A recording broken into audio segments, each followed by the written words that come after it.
Luiz Carlos está apresentando Debate em Família. Super Rádio. No programa Debate em Família. Entrevista. Super Rádio.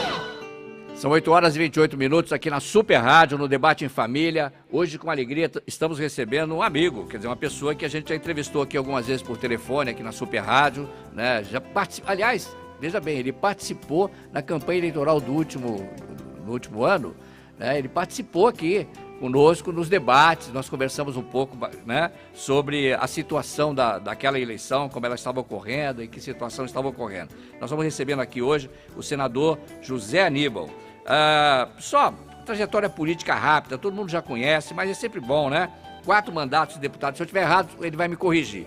4 mandatos de deputado federal, presidente nacional do PSDB durante um bom período, 1 mandato de vereador, né? 2 vezes secretário de Estado, 1 vez da Secretaria de Ciência e Tecnologia e Desenvolvimento Econômico do Estado de São Paulo, no governo Mário Covas, Secretaria de Energia do Estado de São Paulo, no governo Alckmin. Estamos recebendo aqui com alegria o senador José Aníbal. Bom dia, doutor. E aí, como é que estão as coisas hoje na política brasileira, né?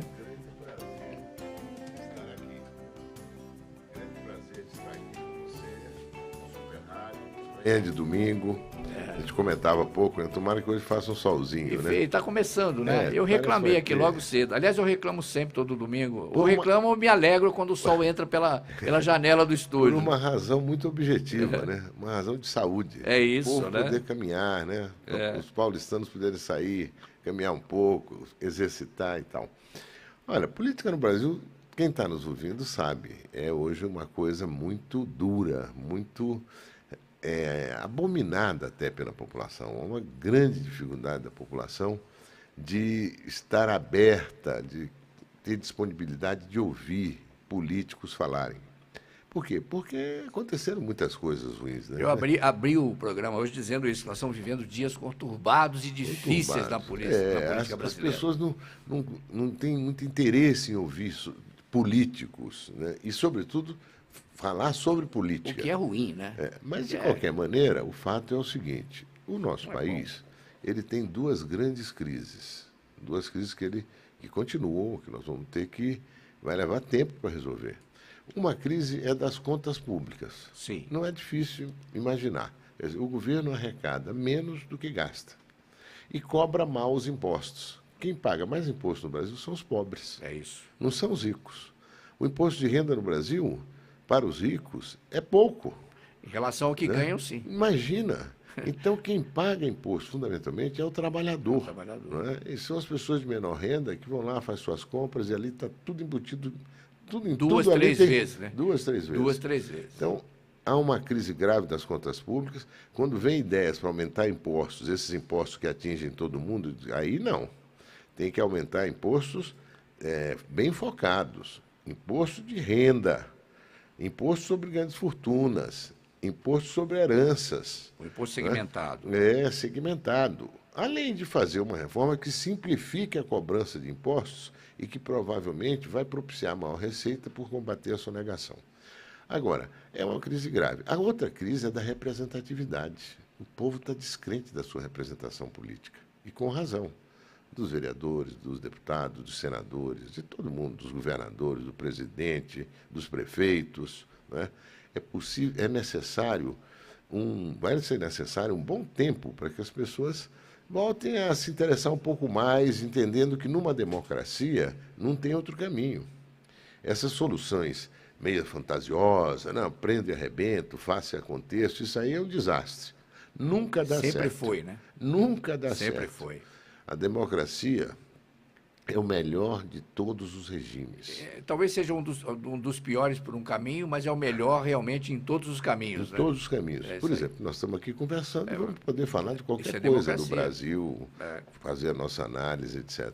Então, o que eu tenho dito sempre às pessoas é o seguinte: eu me esforço por apontar algumas coisas que estão ainda por fazer, outras que estão sendo feitas, outras que já foram feitas, que é positivo, perseverar para que elas aconteçam. A recuperação da economia, nesse momento, é uma coisa muito importante.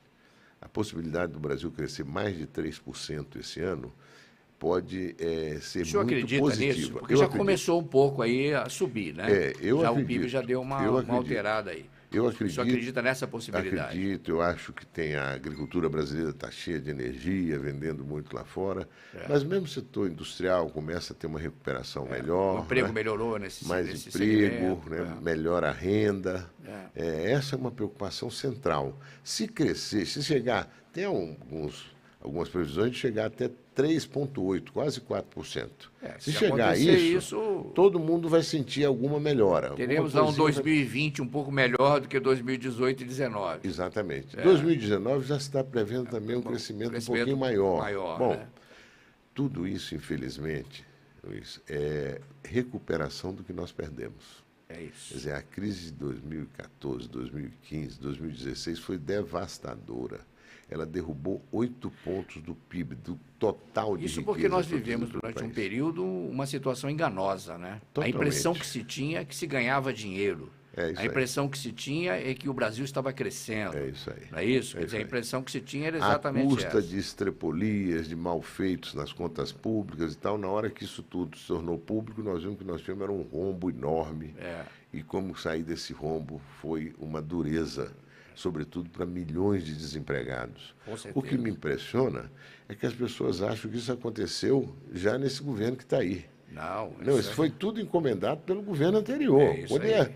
o governo anterior, as pessoas falam, mas foi golpe, foi isso, foi nada. É. O governo anterior, infelizmente, chegou a uma situação de desgoverno. Ele já não tinha mais o que fazer. As pessoas não tinham com quem falar no governo, nos ministérios, quem decidisse, porque estava tão conturbado, tão desorganizadas as contas, tão desorganizado tudo, as cadeias de comando e tal, que tinha que mudar de qualquer jeito. Acho que o grande problema, senador, não sei se o senhor concorda, é que os três poderes não se falavam. Exatamente. Quer dizer, não só o Exatamente. executivo, quanto o legislativo e o judiciário. É E nós isso aí. começamos realmente, de qualquer maneira, a ser administrados hoje nesse país, pelo menos durante um bom período, isso está se colocando, né, pelo Supremo Tribunal. E ainda- Porque E ainda tem um papel muito grande, né? Tem um protagonismo supremo hoje que eu acho que é excessivo. Eu também Porque acho. na democracia esses três poderes são independentes, mas eles não podem ser conflitivos. mas eles se ajustam, Eles né? se ajustam. É máquina funcionando. Eles se controlam, digamos Isso. assim, né? A O máquina peso e funcionando, contrapeso, é. né?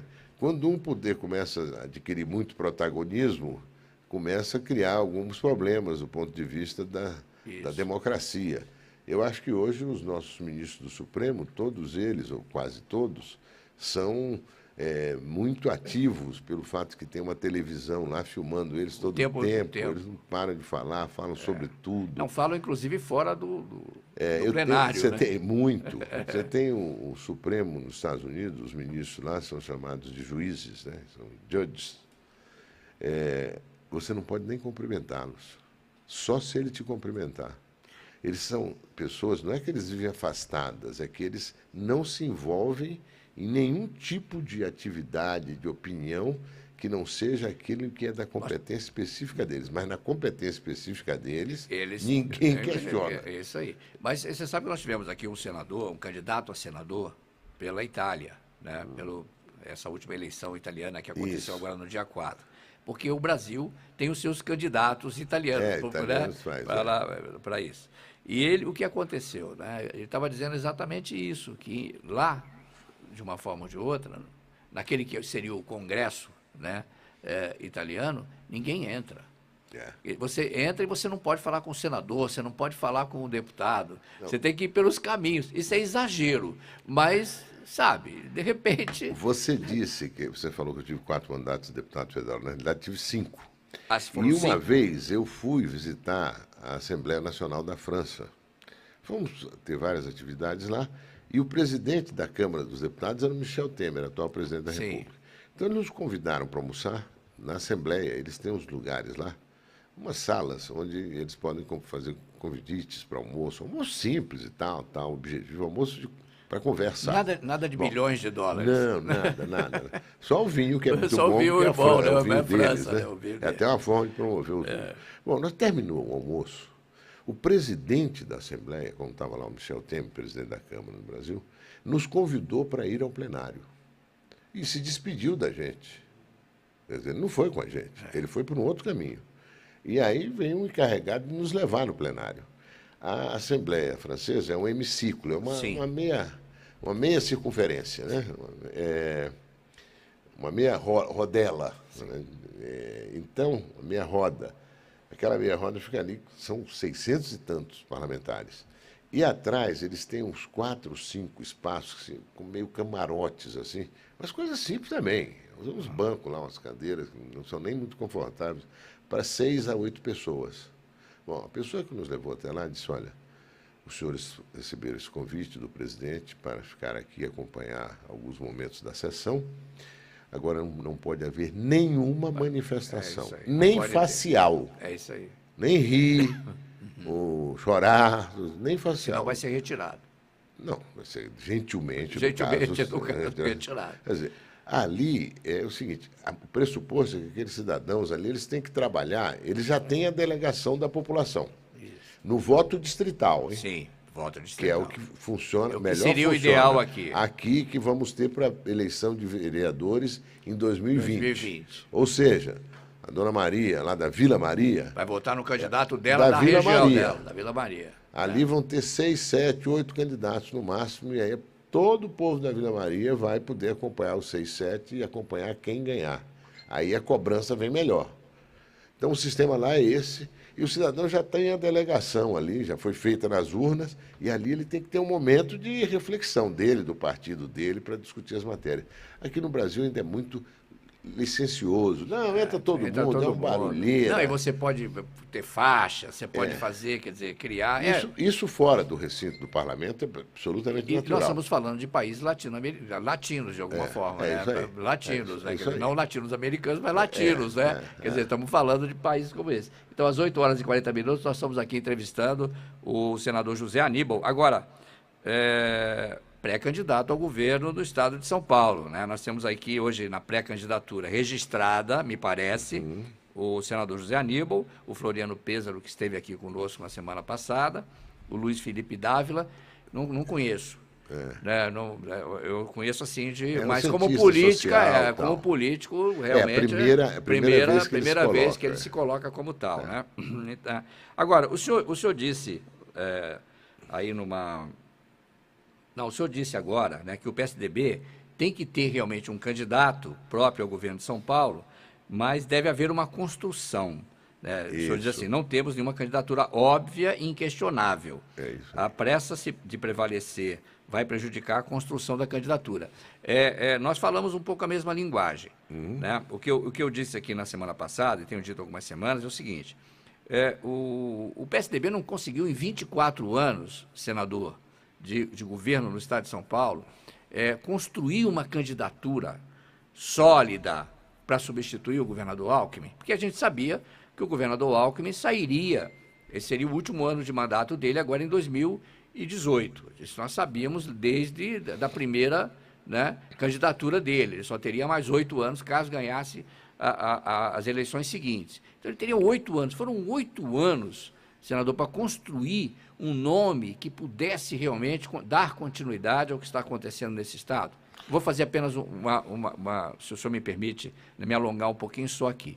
Quando o governador Alckmin esteve aqui, numa entrevista no programa do Paulinho Boa Pessoa, nós trouxemos ele aqui no Paulinho Boa Pessoa e participamos dessa entrevista, e eu disse a ele o seguinte, o Brasil está um caos, mas alguns estados brasileiros estão, de alguma forma, superando esse caos. Né?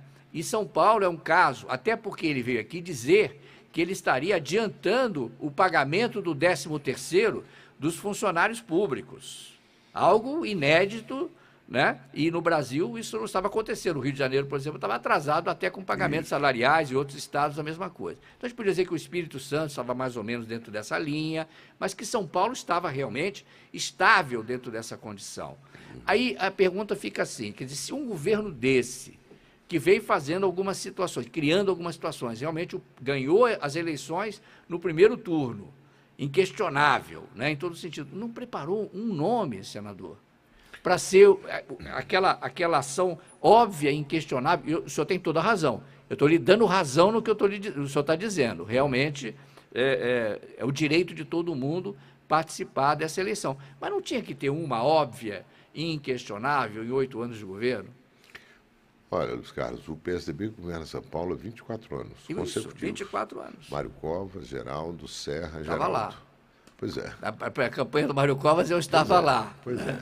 Então, o PSDB construiu um modo de governar São Paulo que vem sendo aprovado pela população de São Paulo. Isso.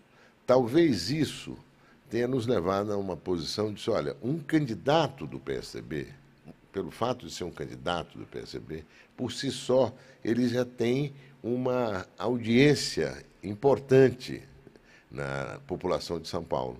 Por quê? Porque o PSDB tem uma história com São Paulo. A última eleição, o Geraldo Alckmin ganhou no primeiro turno com 57% dos votos. Lavada. 12 milhões e meio de Uma votos. lavada. Não é? Então, é um pouco... Isso talvez acomode um pouco. É. Não é? Então, estava-se fazendo isso, esse processo de construção de uma candidatura. Eu tenho insistido muito para que a gente possa debater. O prefeito de São Paulo, embora não diga, é candidatíssimo. Ele diz que é governador. Eu acho que ele é candidatíssimo, seja governador, seja ao que for. Porque o ano passado, já como governador, ele ficou 6 meses fazendo campanha de presidente. Né? E o que acabou prejudicando a gestão dele. Né? Eu tenho dito que o melhor que ele pode fazer é ficar na prefeitura. Mas se ele quiser disputar, que venha disputar em condições de igualdade. Nós temos prévias previstas para domingo que vem. Ora, nós mal começamos os debates dentro do partido. Por que é importante esses debates? Porque lá em São José dos Campos, eu fui quinta-feira, a Toninha virou para mim e disse, ela é do movimento de mulheres, ela é uma mulher negra, uma batalhadora, ela falou, o PSDB, ela é do PSDB, nós precisamos construir políticas de igualdade com relação a salários, né? Que sejam mais fortes, porque mesmo no corte de cana, onde ele ainda existe, tem algum lugar que tem, as mulheres recebem menos que os homens. Quer dizer, de outro lado, a Márcia, que ontem na Penha, disse, olha, eu estou há 20 anos na área social, trabalhei 20 anos na área social, estou há 10 anos na área de saúde. Os idosos, está crescendo muito o número de idosos. Qual vai ser a política do PSDB para os idosos? Que são um percentual cada vez maior da população. E aí vem o pessoal da educação e diz, olha, a gente tem que encontrar um caminho, depois de tudo que avançamos, para definitivamente, num próximo período de governo, não termos mais analfabetos funcionais, aquelas pessoas que se formam, mas não sabem, de fato, ler, escrever, os jovens. Aliás, o professor Nelson Valente sempre fala isso aqui nesse programa. Então tem questões a serem debatidas entre nós. E o pessoal do PSDB, simpatizantes, amigos, e a população, de modo geral, tem ideias. Por que não fazer esses debates durante um mês, criando convergência entre nós, aparando arestas, para as pessoas entenderem, criando convergências e consolidando a nossa unidade na indicação de um candidato. Se o prefeito quiser sair, eu acho que não devia, porque não saudou ainda os compromissos que assumiu na campanha, mas se ele quiser sair, saia. Mas venha debater em condições de igualdade conosco. Não é? Por isso nós defendemos que a prévia não fosse feita agora no domingo. Por enquanto está prevista para domingo. O senhor criou uma confusão incrível no programa do Datena. Não, eu não na quarta-feira. O senhor criou uma confusão incrível lá, quando o senhor disse que o Dória, por exemplo, age como politiqueiro e carreirista, está querendo sair da prefeitura e as pesquisas mostram que isso será negativo para ele. O senhor colocou algumas coisas nesse sentido, aí o Dória quis entrar, o Datena não quis que ele entrasse, aí criou uma confusão, depois ele conseguiu entrar conseguiu conversar um pouco sobre isso. E aí disse que eu sempre fui derrotado em prévia. Eu disputei uma prévia só, em 2012. Isso. Aliás, ele falta com a verdade com muita frequência. Eu disputei uma prévia em 2012. Do lado de lá estava o Serra. Sim. E o Trípoli. Eu acabei sendo o segundo com 32% dos votos. Não foi uma disputa acirrada. Depois não disputei mais prévia. E aí fala que essa derrota pode impactar emocionalmente. Eu não gosto desse tipo de coisa. Esse tipo de raciocínio é de gente que não tem compromisso com a democracia. você recebe uma crítica e quer imputar o outro. Não, está meio assim, está meio desequilibrado, está meio assim. Olha, se falar em desequilíbrio, o prefeito devia ter muita prudência em falar disso. Então, mas o senhor não acha que a Prefeitura de São Paulo, hoje, depois de tantos anos, né, na mão de A, B, C, apesar de que já teve também no PSDB com Serra e tudo mais. Eu fui o líder do Você Serra foi o líder na do Serra Câmara. na Câmara. Eu fui eleito vereador com 167 mil votos. Aliás, e nós aprovamos 27 projetos importantíssimos. aliás, me pra parece que foi um cidade. pedido do Serra que o senhor Foi, fosse que eu candidato fosse. a E aí, vereador. E quando o Serra saiu, havia um desejo de que ele fosse candidato a governador. Sim. Não havia um desejo de que ele saísse. É de que ele fosse candidato a governador. E ele estava bem avaliado. É o contrário do prefeito atual. Não tem resultado para Mas apresentar e não tem boa dentro avaliação. do PSDB, ao que me parece, por exemplo, nós tivemos o caso do Cauê Macris, que esteve lá junto com vários deputados, Primeiro, levando a solicitação. ele o criticou muito, o Cauê, quando ele se anunciou aí candidato a presidente. Agora, o que é que acontece? Vamos ser bem objetivos. Ele tem recall. Sim. Quem está nos ouvindo aqui, faz tempo que não ouve falar do meu nome. O dele se ouve todo dia, o prefeito da cidade. Então, ele é o mais lembrado. Você faz uma pesquisa, ele é o mais lembrado dentro do PSDB. Isso não quer dizer que ele vai sustentar essa posição ou que ele vai melhorar essa posição. Eu acho que ele vai piorar essa posição. Porque como vai vir a crítica, todo mundo na prefeitura quer vê-lo pelas costas. É uma coisa meio esquizofrênica, inclusive. Ninguém quer ele lá. A prefeitura inteira está envolvida em fazer o prefeito sair para ser candidato a alguma coisa, né?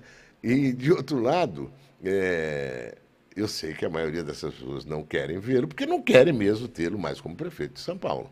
Agora, a população de São Paulo tem o direito de esperar que ele faça o que ele prometeu, né? Eu acho que o melhor para alguém lá seria para o Bruno Covas, né? Porque não, sem dúvida eu estive nenhuma. aqui com o Mário Covas Neto, né? Nós entrevistamos o Mário Covas Neto.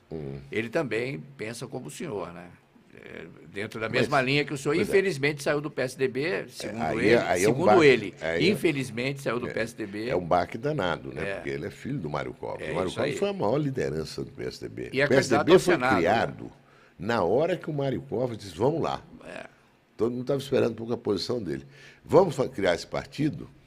E quando criou o PSDB, nós não entramos em governo, nós saímos do governo. Quando nós saímos do PSDB, do PMDB, para fazer o PSDB, nós saímos do governo Sarney, entregamos os cargos que tinha lá, e aqui em São Paulo era o governo Quest, se entregou cargos. O PSDB era um partido de causas, não de coisas. Mas o senhor sabe que o senhor tem uma coisa a seu favor, que eu acho fantástica, sempre disse isso. O senhor é um dos fundadores do PT. E ficou lá um ano.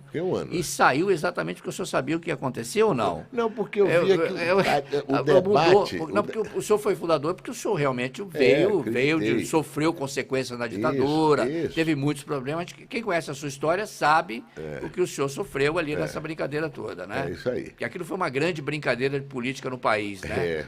Que muita gente sofreu. E que custou caro. Custou caro, né? Mas, então, enfim, o fato é que agora aqui, Luiz, a grande questão é o seguinte: nós temos que construir uma candidatura que produza convergência, unidade dentro do partido, que tenha uma proposta para São Paulo que seja muito atualizada. Depois de 24 anos é importante uma reciclagem, mostrar aquilo que a gente ainda pode fazer, melhorar. Eu vi que você estava falando de segurança logo que nós chegamos. Sempre se pode fazer mais. Sim. A nossa prefeita de Pelotas, a Paula, ela deu até uma entrevista no Globo 2 semanas atrás. Ela fez um trabalho lá em matéria de segurança, ela juntou a Polícia Civil, Polícia Militar, Forças Armadas, Ministério Público, Poder Judiciário, Prefeitura e comunidade. No Carnaval não teve um boletim de ocorrência. Quer dizer, iniciativa criativa. Nós ainda precisamos avançar nisso. Possível, né? É mostrando isso. que é possível. Uma ação combinada da polícia. O governo federal assumindo um trabalho de inteligência no Brasil inteiro, combater crime organizado, etc, etc. Eu fui em Nápoles, na Itália, faz uns 4 anos, o trânsito caótico. Aí eu reclamei, mas que trânsito desorganizado. Ele disse, aqui a polícia inteira é voltada ao combate à trombadinha, gente que rouba celular, etc, etc. Quer dizer, É um foco danado ali. O No- trânsito, é- o é trânsito outro- espera. é o- né? é, pois é, não, porque, na não, verdade- não deve ser assim, mas tem que ter muito foco. Não é prioridade. É né? isso Não aí. é uma ação de prioridade. O trânsito não é prioridade em Me função do conta crime. como foi o debate ontem lá na Penha. Eu ia mandar alguém, mas depois Foi ótimo. Foi bom? Foi muito bom. É. Nós Foi- falamos foi- cada um 10 minutos, Foi- o Dávila, O Dávila, o Pézaro e eu, e depois as pessoas começaram a falar. o Dória não foi. Não foi. Ele não vai em vai- debate. não vai participar do Eu debate. acho que ele não vai porque ele não tem o que dizer. Não tem o que dizer. Aqui na prefeitura você fica olhando e fala, mas afinal, ele disse essas coisas, mandaram ele dizer ou ele tinha convicção disso? Porque ele não fez. Então lá o Mas que, não é muito que surgiu? pouco tempo. Não é muito, eu não vou fazer defesa de ninguém aqui, que não é minha função. Né? Minha função é perguntar, entrevistar e colocar. Agora, o senhor não acha que é muito pouco tempo para você pegar uma cidade como essa? Eu até falei aqui algumas vezes, quando eu fiz reclamações, e os ouvintes reclamando aqui direto da situação, por exemplo, das ruas da cidade, eu até disse que ele pegou um queijo suíço na mão, né? Porque a cidade estava toda esburacada, toda arrebentada. Só acho que é muito pouco tempo para alguém corrigir todas essas dificuldades que Não a estou cidade pedindo que ele corrija todas as dificuldades. Estou pedindo que ele faça o básico. cumpra a zeladoria. A zeladoria, né? Por exemplo, no debate que nós fomos ontem, é do lado do Ticoatira, Sim, sim, o córrego. sim. Aquele córrego tem um senhor chamado Hélio. Esse senhor plantou milhares de árvores ali. Ali na região. A imprensa já fez reportagem. É Sim, um trabalho sim, sei quem formidável é. de um cidadão. Não. Bom, o capim está com mais de meio metro ali. Virou ponto de droga. Eu perguntei, mas o que aconteceu? Não, isso aí é responsabilidade da Secretaria do Verde e do Meio Ambiente. Não vem ninguém aqui. Não vem podar, não vem cortar. É zeladoria.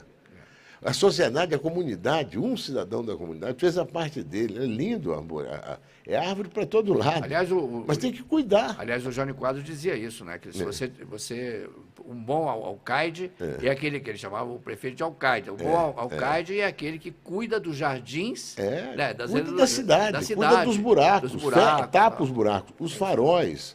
Outro dia um jornalista falou comigo, escuta, eu estou com impressão, mas está tendo apagão de farol. Eu falei, por quê? Porque eu peguei uns 5 no meu trajeto. Quer dizer, então, sabe o que é isso?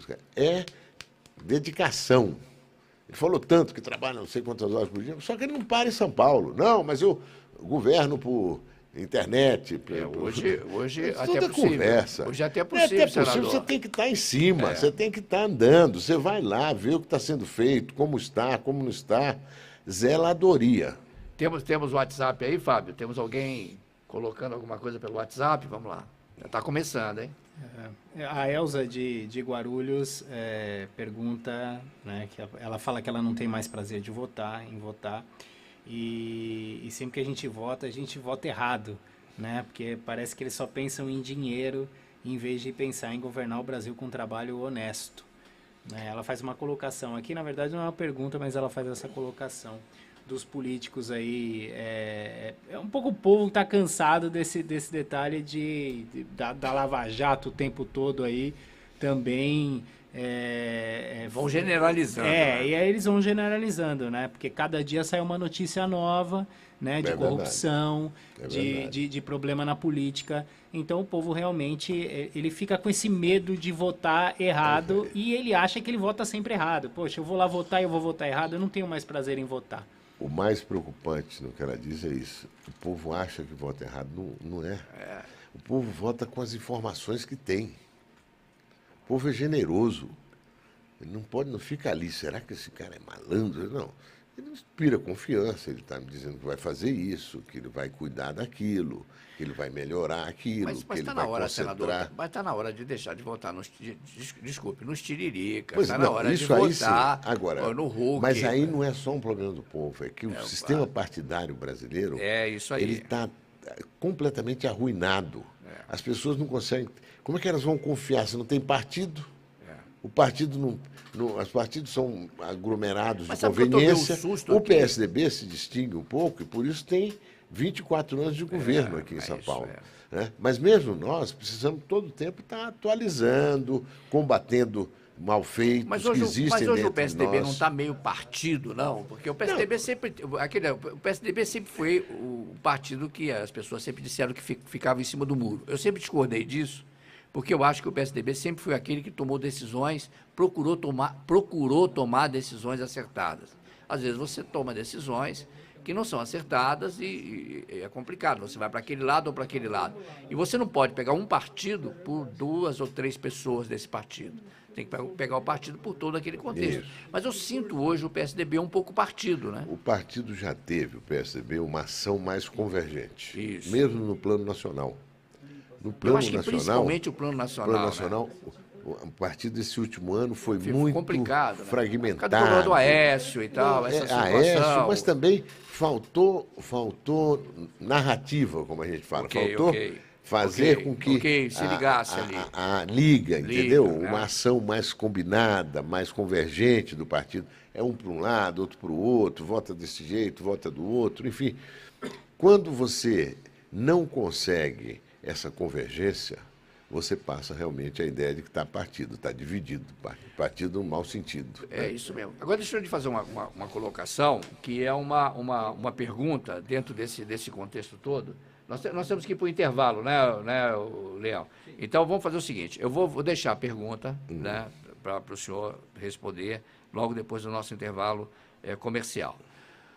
Uma das coisas que se reclama muito do Dória, tá, é que o Dória é marqueteiro. Bom, o Dória é um homem de comunicação, sabe utilizar bem a internet, sabe utilizar, ele pessoalmente sabe fazer muito bem isso, né? Porque ele é um homem de comunicação, um homem que viveu atrás do microfone, atrás das câmeras, quer dizer, sempre fez um trabalho nesse sentido. O senhor, ainda agora, diz assim, eu não tenho esse mesmo tipo de ação, que as pessoas esquecem um pouco do meu nome está aparecendo novamente. Nós tivemos o governador Alckmin, por exemplo, durante 8 anos aí direto no governo, né? O senador, o senhor governador do estado de São Paulo, você vai ficar lá no governo, lá no Palácio Bandeirantes, ou o senhor vai realmente fazer uma grande divulgação de todos os projetos que o senhor estaria fazendo como governador do estado? Porque a gente sente que faltou isso para o governador Alckmin. Hoje o governador Alckmin não... São Paulo conhece o governador Alckmin, todo mundo conhece. Aqui ele veio, pelo menos, vem aqui 2, 3 vezes por ano. Mas no Brasil, o Brasil não conhece ainda tudo aquilo que o governador Alckmin já fez. Por isso está com 8% aí nas pesquisas, 6% nas pesquisas. Porque falta exatamente esse oba-oba. Se sair uma pesquisa agora do Dória para presidente da República, ele vai estourar, mesmo que... Vai conseguir um percentual muito maior, apesar de que o nome dele surge lá no meio com um percentual menor, mas não como candidato. O senhor não acha que falta para o PSDB um pouco mais de esse desejo de colocar sobre os telhados aquilo que ele faz? Vamos para o intervalo comercial e voltamos já. Programa Debate em Família. 1150 Super Rádio, dia e noite, noite e dia, a gente adora te fazer feliz. Alô, amigo ouvinte da Super Rádio, é o teu amigo Jeremias Neto. Eu estou todos os dias, de 4 às 6 da tarde, logo depois de Cícero Augusto. Valeu! Super Rádio, sempre junto com você. Super Rádio. Amiga, minha prefeita ganhou. É mesmo? Viu como foi bom votar? Ela prometeu tanta coisa boa pra cidade. Mas o voto foi só o começo. Pois é. Eu vou ficar no pé dela e dos vereadores. Eu quero ver essa cidade ir pra frente. É isso aí, o nosso trabalho só começou. Faça sua voz ser ouvida. Acompanhe, participe. Seu voto, sua voz. Super Rádio. Vivendo e aprendendo. Vamos economizar a nossa água. Aproveite a água da chuva para aguar as plantas e o jardim. As plantas absorvem mais a água em horários quentes, então molhe-as de manhã ou no fim do dia. A água desperdiçada não pode ser aproveitada nem por você, nem pelos outros e nem pela empresa que fornece. Então, quando alguém desperdiça, todos perdem, inclusive a natureza. Vivendo e aprendendo. Super Rádio. Esta é a Super Rádio AM 1150. ZYK 656. Na internet. superradio1150.com.br. O sucesso de sempre. Luiz Carlos está apresentando Debate em Família.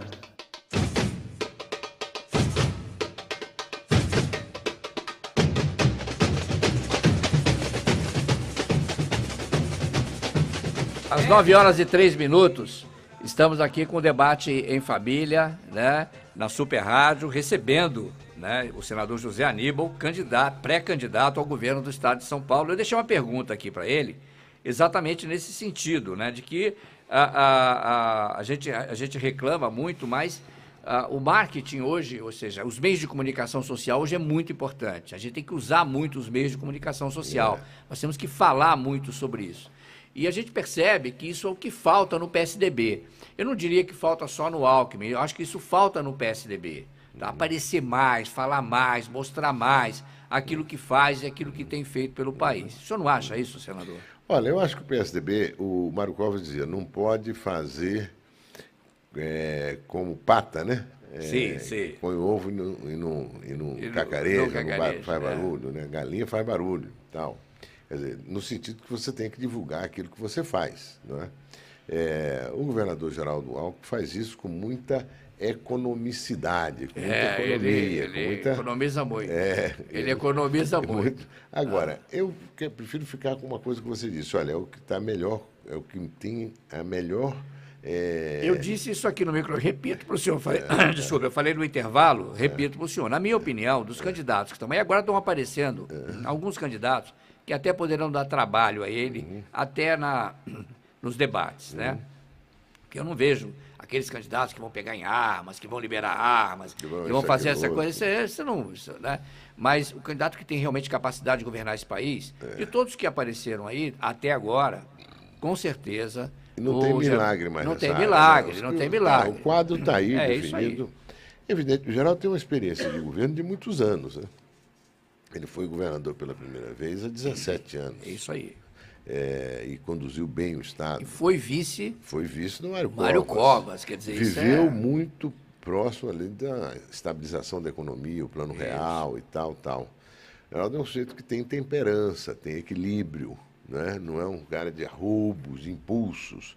Ele sabe o quanto é necessário fazer hoje para organizar as contas públicas e, ao mesmo tempo, fazer o Brasil crescer.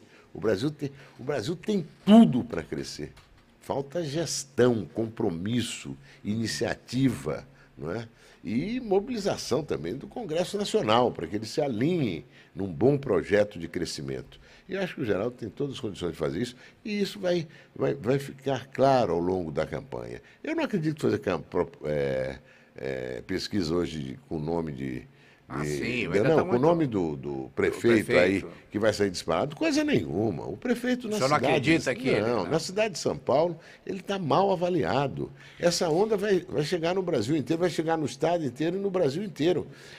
A comunicação hoje entre as pessoas é mais forte do que as mídias instaladas aí, porque é um problema. Tem essa fake news, esse problema todo, tal, mas é uma interatividade permanente de todo mundo, não é? E, mal ou bem, as coisas começam a circular, vão daqui, vão dali e tal, e mudam os humores da opinião pública.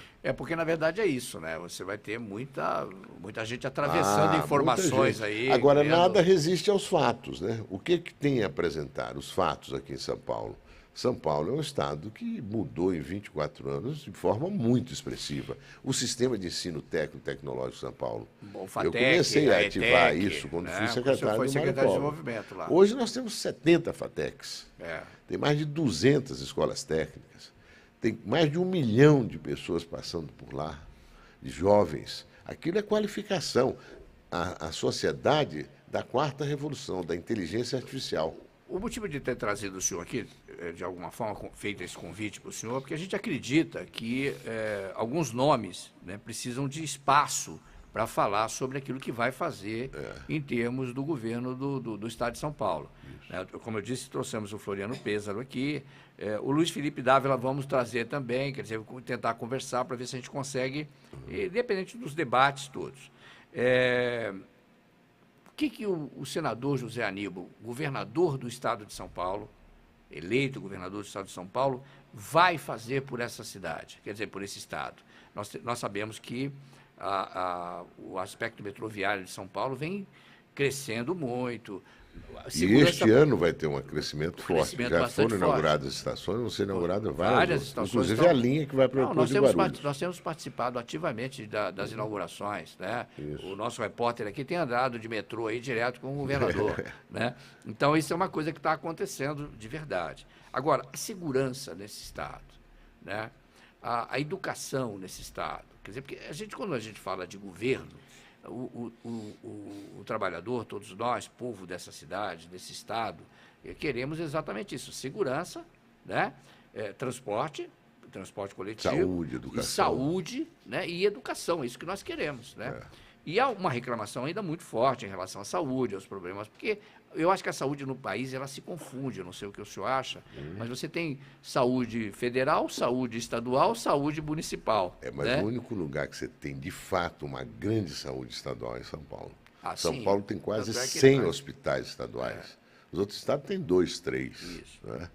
Olha, esse hospital do câncer, aqui no conjunto das clínicas, o orçamento anual dele é mais de R$500 bilhão.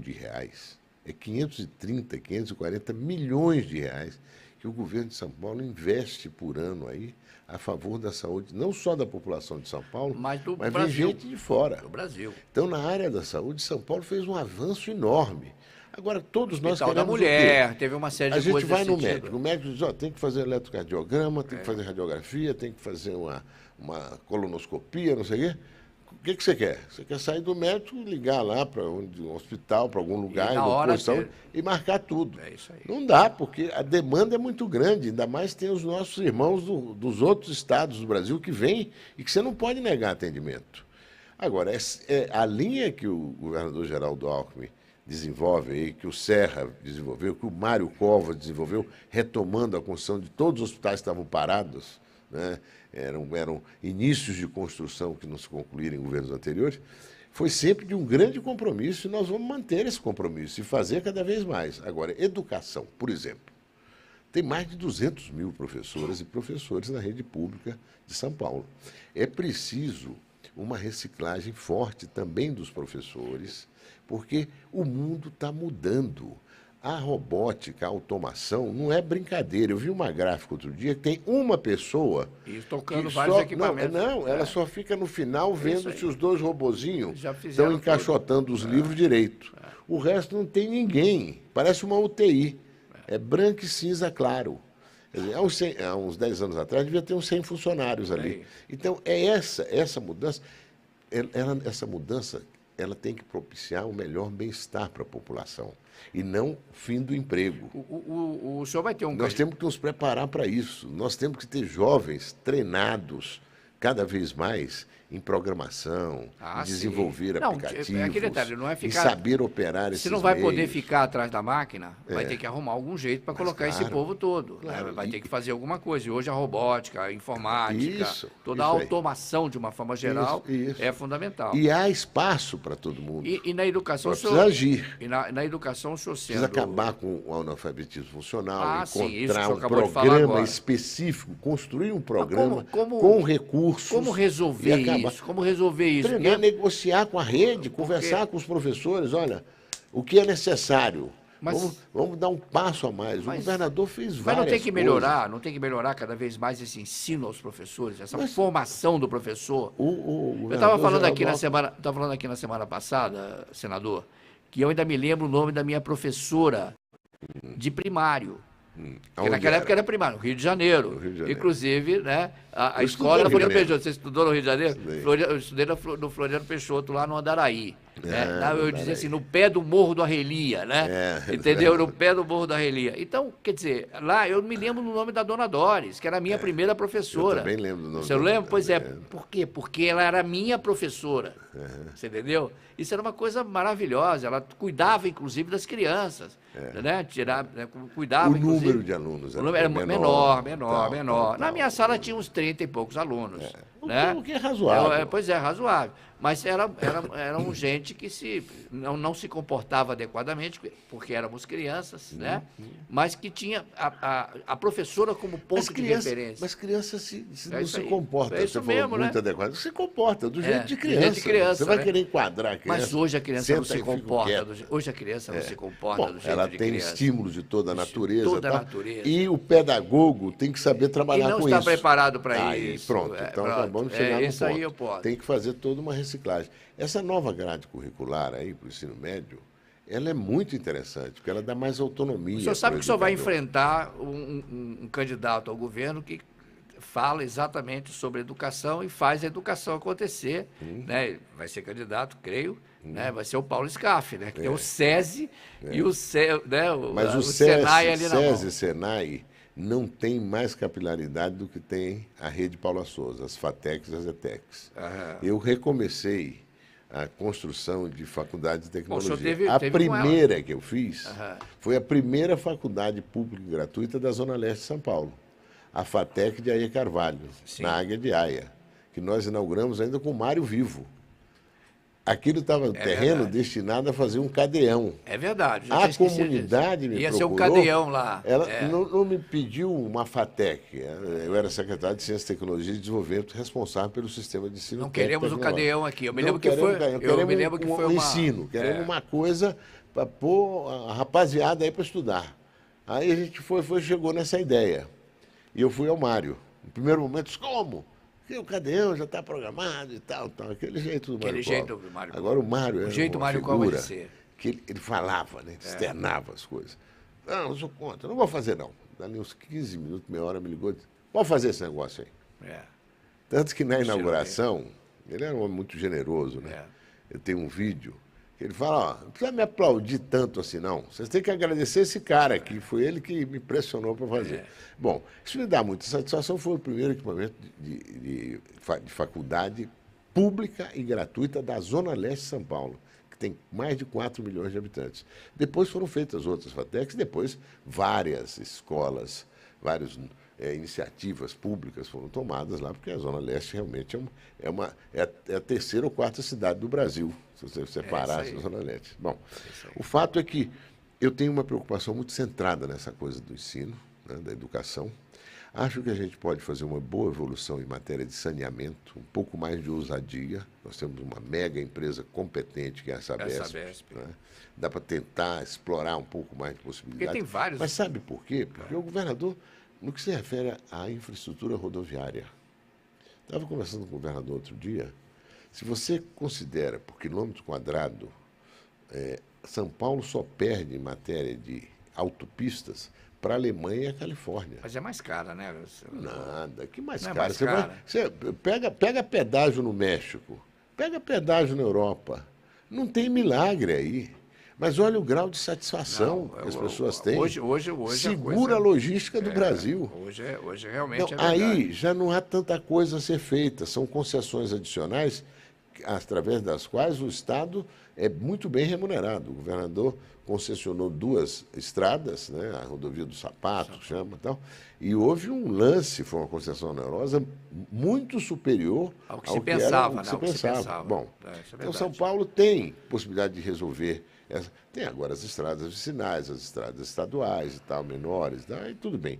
Mas os custos de investimento nessas áreas, o Rodoanel está sendo concluído.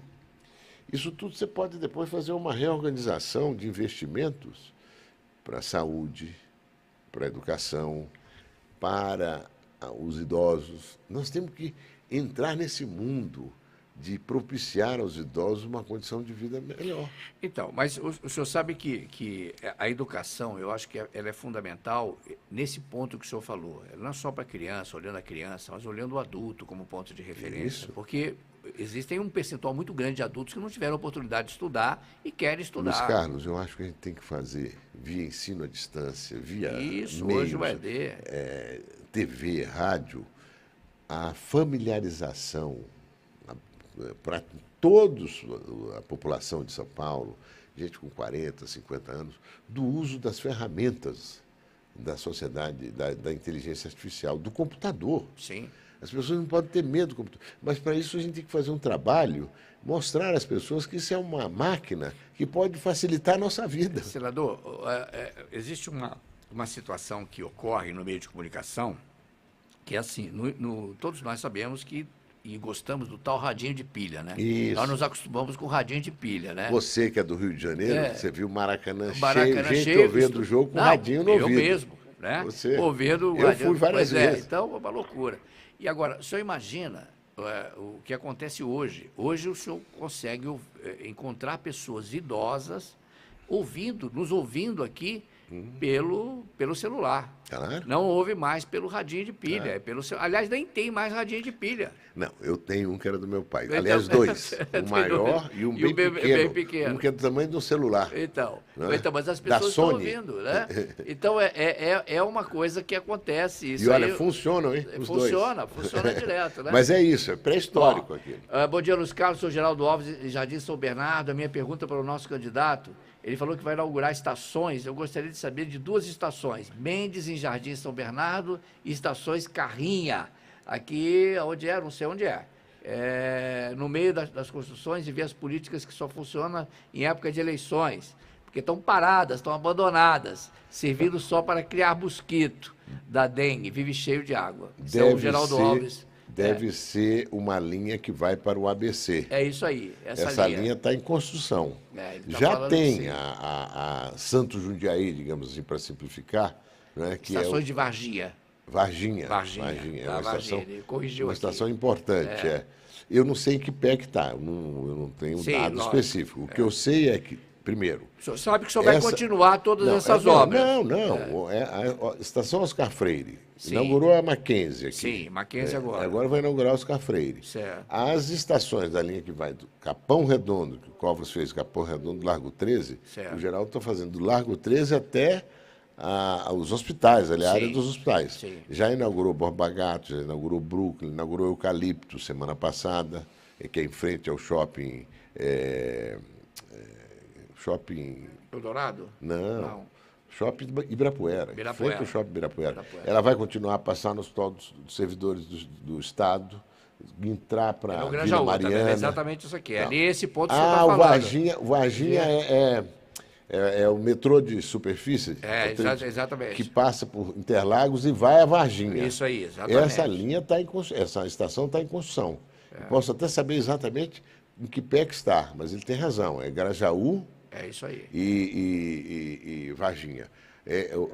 Há uns 6 meses atrás, eu conversei com o secretário, ele me deu um quadro. Mas depois de 6 meses muda. Sim, muda muito. Outra coisa que vai inaugurar, este ano ainda, é aquela linha que vai para o aeroporto de Guarulhos. Que tem estações dentro da cidade de Guarulhos.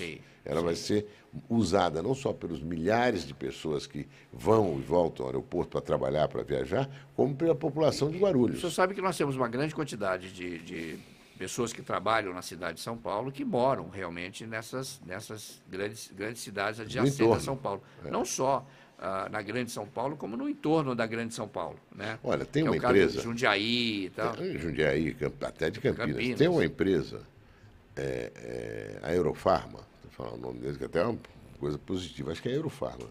Eles tinham a sede deles em... Itapevi. Agora é Itapevi. Antes Antes era no Autódromo. No Autódromo, ali perto de Interlagos. Perto de Interlagos. Eles mudaram para lá. Aí eu perguntei, e os funcionários? Vieram todos. Por quê? Porque lá de Interlagos eles pegam o trem de superfície e vêm para cá. Direto. A linha Osasco, eles fazem uma mudança. Quer dizer, nós estamos interligados. É que é muito grande o território. Hoje eu demorava, por exemplo, 1h30 para chegar até São Caetano, quando eu vou lá em algum cliente lá na região, São Bernardo e tal. Hoje você pega o metrô linha verde aqui, desce lá no Taboão do ATI e já pega o trem e você está na hora. É isso aí, dentro da estação o de São Santos Caetano. Jundiaí. É isso aí. Agora, Quer dizer, deixa eu te dizer uma coisa. Você falando Campinas e outros lugares, São José dos Campos, Sorocaba, Santos, é claro, isso está nos planos do governador, o governador já anunciou isso, linha de trem para Campinas, linha de trem para Sorocaba, linha de trem para São José dos Campos. Não tem como fazer mais autopista, estrada. Tem que acabar com isso. Mas é uma outra prioridade, é um outro modo de transportar as pessoas, seguro, rápido e eficiente. E tem investimento para isso. O que o senador... Tem uma pergunta? Vamos lá, então vamos à pergunta. Bom dia. Eu gostaria de falar para o senador que eu estou com 63 anos, eu vou nas firmas, entrego o currículo e ninguém pega. E eu gostaria também de falar que todas as firmas é 54, é 52, é 50. Então quem tem 63 anos não trabalha mais e vai viver de quê? Que eu não estou trabalhando. Você entendeu? Eu não estou trabalhando, eu não sei ler, não sei escrever, você entendeu? E estou com 63 anos que eu fiz agora. E então eu gostaria de saber por que as firmas não pegam a gente para trabalhar, que a gente tem exposição para trabalhar. Por quê? Eu com 63 anos, eu estou muito revoltada, porque eu vou nas firmas, entrego o currículo e chega lá, você tem quantos anos? 63. Então, aqui na firma não pega mais com essa idade. E aí? Eu estou vivendo de quê? De cesta base? Estou vivendo de cesta base, porque eu não tenho emprego. De vez em quando eu vou, faço uma faxina, 50, 40 que eu ganho. Isso não é dinheiro, filho. Então eu nós falar, sem saber qual é o nome dela. Situação que só eu e Deus sabem. Mas ninguém. Minha amiga, é difícil, é complicado. Bom dia, governador. Tchau, muito obrigado. Fica com Deus aí. Olha, eu falei há pouco aqui... Ficamos sem saber o nome dela. Se você puder mandar o teu nome, manda o teu nome, é importante para a gente. Tá? Eu falei há pouco aqui que a gente precisa entrar nessa nova realidade do idoso. É isso mesmo. É exatamente falar isso. Né?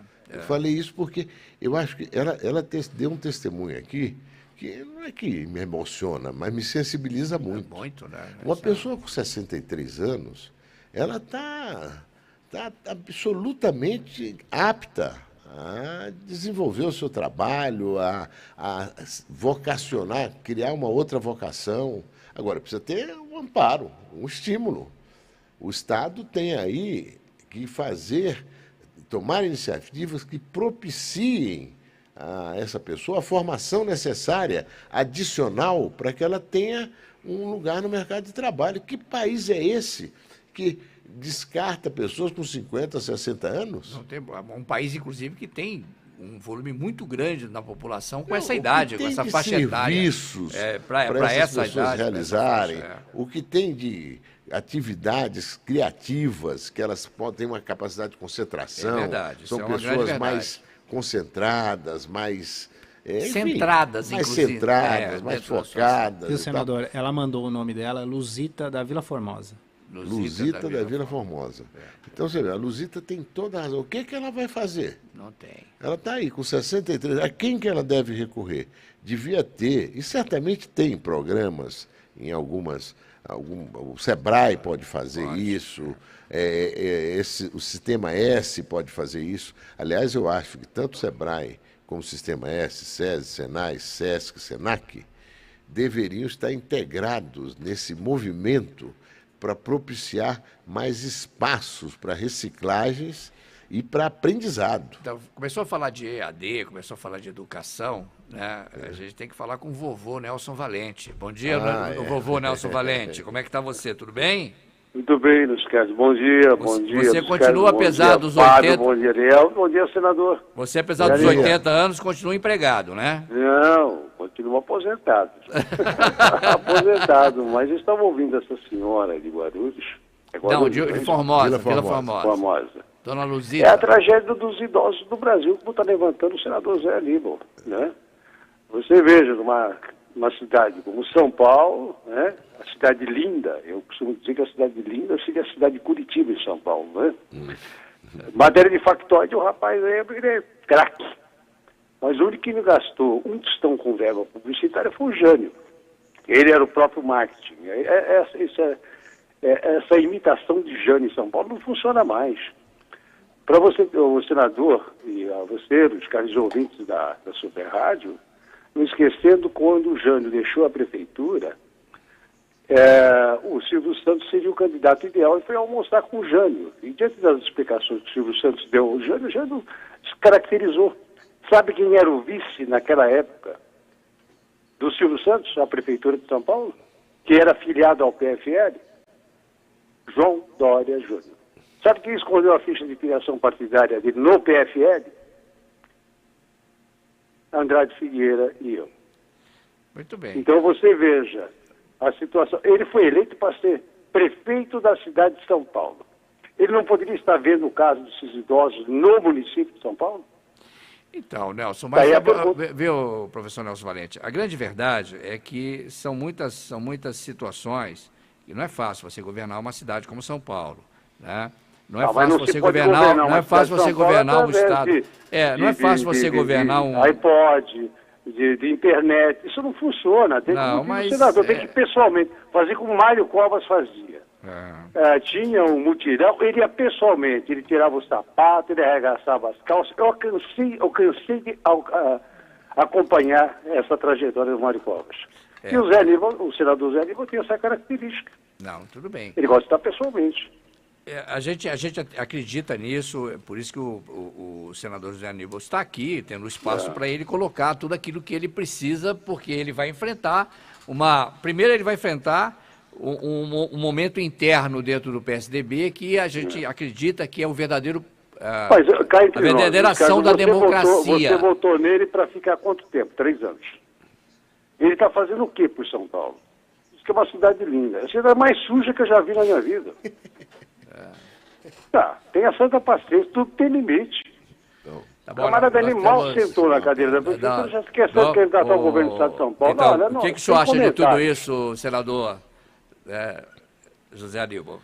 Ô Valente, você continua valente. É isso mesmo. Obrigado. Mas olha, eu acho que realmente essa questão do idoso é uma questão que merece atenção. Ontem eu vi uma grande cientista aqui de São Paulo, Mayama Zatz, ela dizendo, numa entrevista para o Roberto Dávila, que já existem cientistas, pesquisadores, que imaginam que os humanos poderão, em algum momento, viver 1000 anos. Imagina.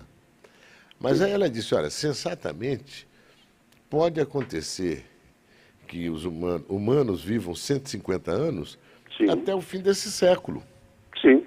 Quer dizer, de fato, essas questões são questões que estão colocadas. Os humanos evoluíram de tal forma, há 10.000 anos nós estávamos ainda na... Sim, há 10 anos atrás nós estávamos não tínhamos esse estado de coisas de hoje. Não, isso há 10 mil anos. Agora, há 10 anos atrás, nós não tínhamos essa realidade. Tecnologia toda hoje. Não, inclusive, se prevê que hoje, os senadores nos Estados Unidos estão ressuscitando mortos. Pois é, os Estados Unidos, o que se diz lá é que em 5 anos não vai ter mais motorista de caminhão. Os caminhões vão ser todos automatizados. Todos. E, no entanto, esse pessoal está sendo reciclado. O que falta aqui. A economia americana está quase com pleno emprego. Olha, nós temos um ouvinte aqui que está querendo colocar exatamente a posição dos hospitais. Bom dia, estou ouvindo muito bom, está muito bom o debate, precisa pôr em prática tudo isso que está sendo falado, que a situação está difícil, tanto na área da saúde como na educação. Acho que a saúde está na UTI há muito tempo, é a Antônia que está falando isso. Quero que qualquer político faça uma visita aos hospitais sem avisar para ver a situação do ser humano. É um absurdo o descaso e a falta de material hospitalar. Olha, eu vou a hospitais. As minhas emendas são todas destinadas à saúde. INCOR, Santa Casa, O Hospital da Zona Leste, o maior hospital da Zona Leste de São Paulo, Santa Marcelina. Acho que aquele pessoal faz um trabalho importante ali, não é? Sempre crescendo, oferecendo mais atendimento e tal. Na Copa do Mundo, fui com o governador lá, eles criaram uma unidade de atendimento, não é nem de pronto atendimento, é de urgência, né? Por causa do estádio e tal. Enfim, eu acho que houve um avanço grande. O governador tem inaugurado hospitais. São José dos Campos tem novo hospital. Mas, senador, agora, o detalhe, o que ela está reclamando eu sei. É exatamente do atendimento. Que é custoso, da forma, exatamente. Atendimento, isso. Equipamento todo disponível, que tem que estar a tempo e hora. O senhor sabe que o senhor vai enfrentar etc. tudo isso como governador, né? Eu sei. E olha, eu acho que isso, considerando a base que São Paulo alcançou, é um enfrentamento que é perfeitamente viável, né? de avançar um pouco mais. Eu lembro da situação da saúde de São Paulo há 15, 20 anos atrás, o que é hoje. Os avanços foram enormes. Sim. Eu ando pelo interior e vejo essas AMEs. Não é? Eu fui outro dia em uma cidade perto de Bragança, Amparo.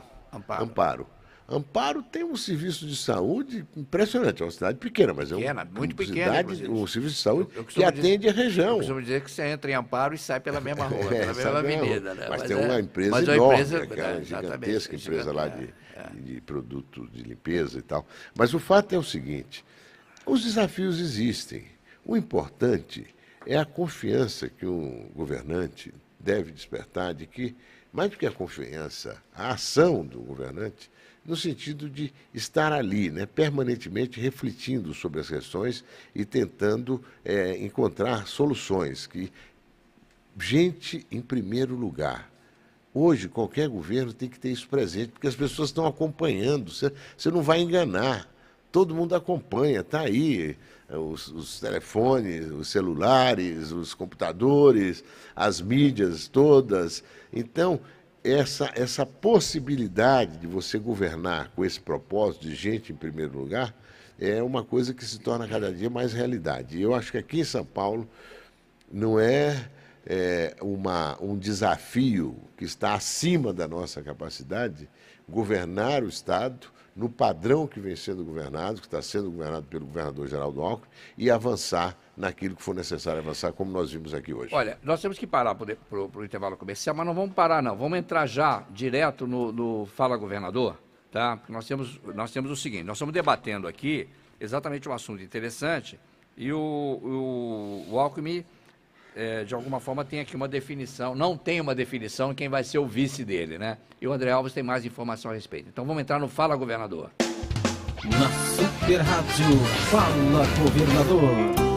Ouvinte amigo do Debate em Família, nesta semana o governador Geraldo Alckmin confirmou que será candidato à presidência pelo PSDB. Alckmin disse que foi escolhido nas prévias do partido e está apto para disputar a eleição, sendo que em abril ele deixará o governo do estado, conforme determina a legislação.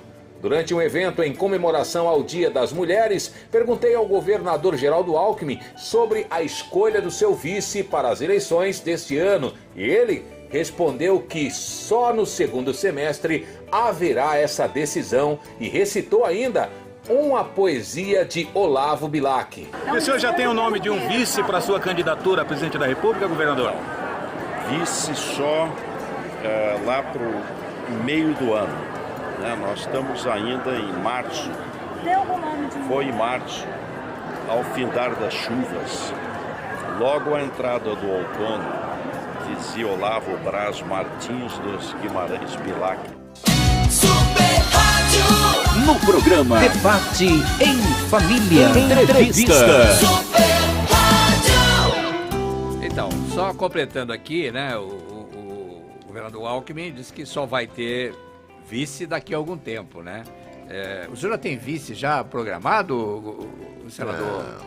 Não tem ainda, né? Há muito tempo disponível para isso. Nós temos, sabe quando é a convenção? Sim, vai ser em julho, né? Depois de 20 de julho. 20 de julho, né? Depois, pode até 10 de agosto, eu acho. Pode Ou ser seja, até agosto. nós estamos em março, abril, ainda tem as maio, coligações, junho, depois julho, de agosto. definido. Tem 5 meses E por que essa pressa de Exatamente por definir isso o que a gente candidato? questiona.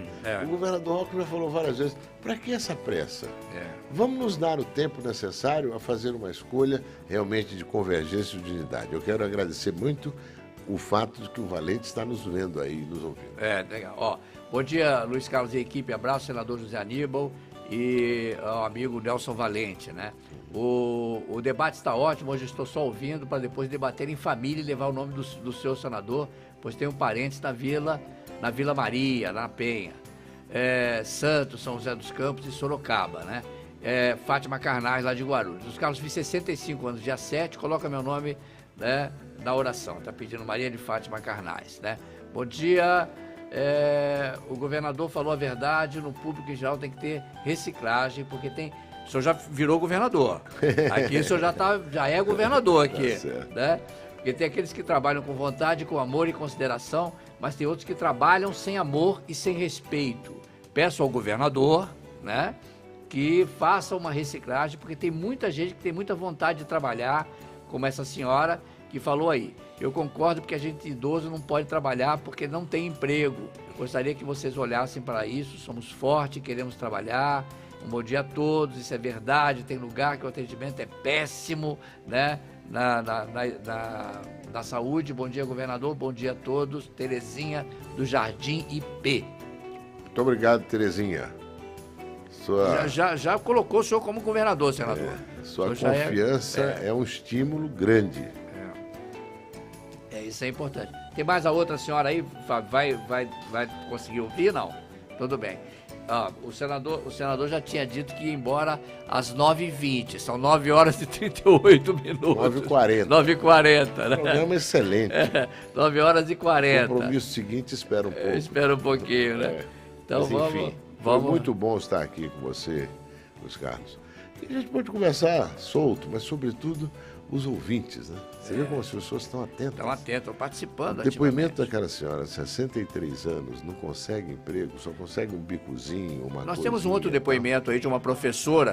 Né? Tem uma professora também de São Mateus, Marilene, falando sobre isso também, a dificuldade dela conseguir colocação nas escolas, né?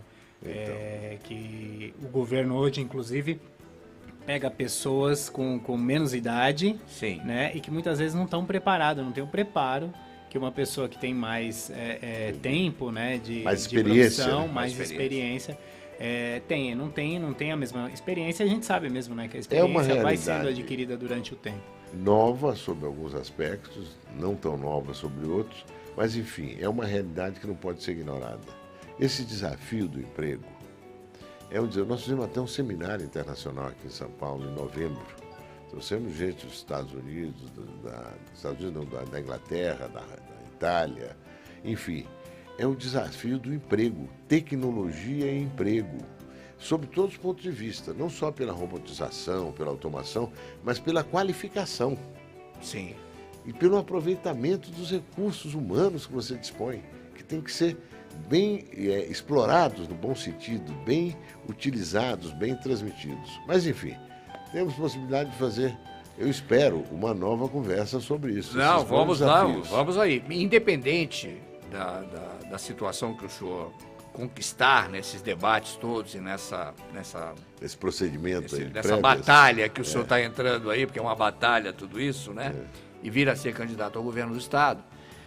Nós queremos que o senhor venha mais vezes aqui, não só no Debate em Família, como também na Super Rádio, para que nós possamos trocar ideia, porque o senhor realmente tem uma visão macro política. Eu acordo cedo, hein?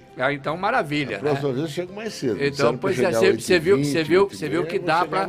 Não, dá para começar já cedo. Faz abertura e já começamos a bater. Você vê que aqui o ouvinte participa, há uma participação efetiva. Isto não houve uma maior participação do ouvinte, porque nós não colocamos um tema para discussão.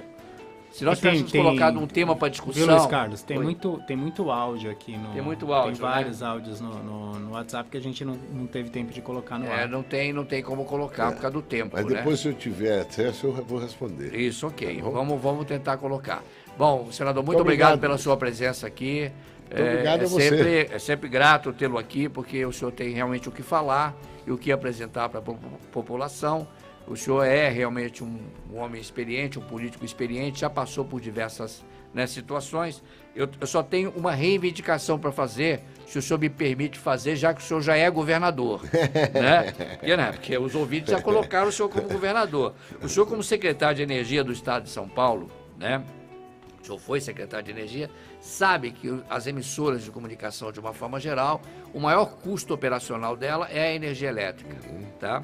E a gente tem feito algumas reivindicações no sentido de minorar esse custo, né? E um dos maiores custos que a gente gostaria que fosse eliminado é o ICMS, né? E se eliminar o ICMS dessas contas telefônicas das emissoras de rádio e televisão... Telefônicas ou de energia? De energia, desculpa. De energia. Eu falei telefônica, tá? Agora eu falei... De energia, né? A gente teria realmente condição de resolver essa situação. Ter um pouco mais de fôlego, né? Para ter mais contratações, ter mais condições de trabalhar aí nessa situação. Hoje o custo do ICMS sobre a energia elétrica é uma coisa muito alta e o maior custo de uma empresa de comunicação dessa é a energia elétrica. Eu vou estudar esse assunto, eu tenho amigos que têm competência para isso, eu vou pedir e vou dar um retorno a vocês. Legal. Agora eu queria, pela oportunidade, dizer uma coisa rapidinha. Por favor. Me orgulha muito como secretário de Energia durante 3 anos e 3 meses. Eu paguei pela CESP 10 bilhões de reais, 6 bilhões e 200 milhões de dívidas e 3 bilhões e 800 milhões de dividendos, dos quais 2 bilhões foram para o povo de São Paulo, o governo de São Paulo, que é o maior acionista da CESP. Certo. Mas paguei, sobretudo, todas as dívidas. Tudo aquilo que existia. Todas as dívidas da CESP. Maravilha. E de outro lado, a EMAI, nós fizemos uma atuação, a equipe toda, não foi só minha, mas a equipe trabalhou com competência tanto na CESP como na EMAI e nós resolvemos todas as pendências financeiras da EMAI. Ou seja, eu aprendi a sanear empresas, contas, porque eu acho que isso é o melhor modo de não encarecer, não aumentar imposto, não penalizar a população. Se nós tivéssemos que pagar com recursos públicos 6 bilhões e 200 milhões que a CESP devia, imagina quanta coisa teria que ser deixado de fazer. Mas eu acho que nós conseguimos resolver. Então, olha essa reivindicação com carinho sobre a energia elétrica aqui. Sobre o ICMS na energia elétrica, exatamente isso. Emissoras de rádio. Porque seria rádio e televisão, né? Que seriam os meios de comunicação social para realmente a gente ter uma condição melhor de servir a população. Vamos para o intervalo comercial, voltamos já já. Obrigado, senador. Um abraço a todos. Debate em família. No fim de semana da Super Rádio, tem festa, tem alegria, tem música, prêmios, muita diversão. Vamos sorrir, vamos cantar. É fim de semana na Super Rádio, o sucesso de sempre. Bom fim de semana, Super Rádio.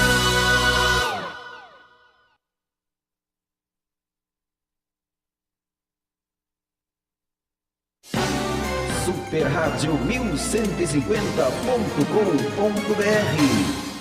Super Rádio.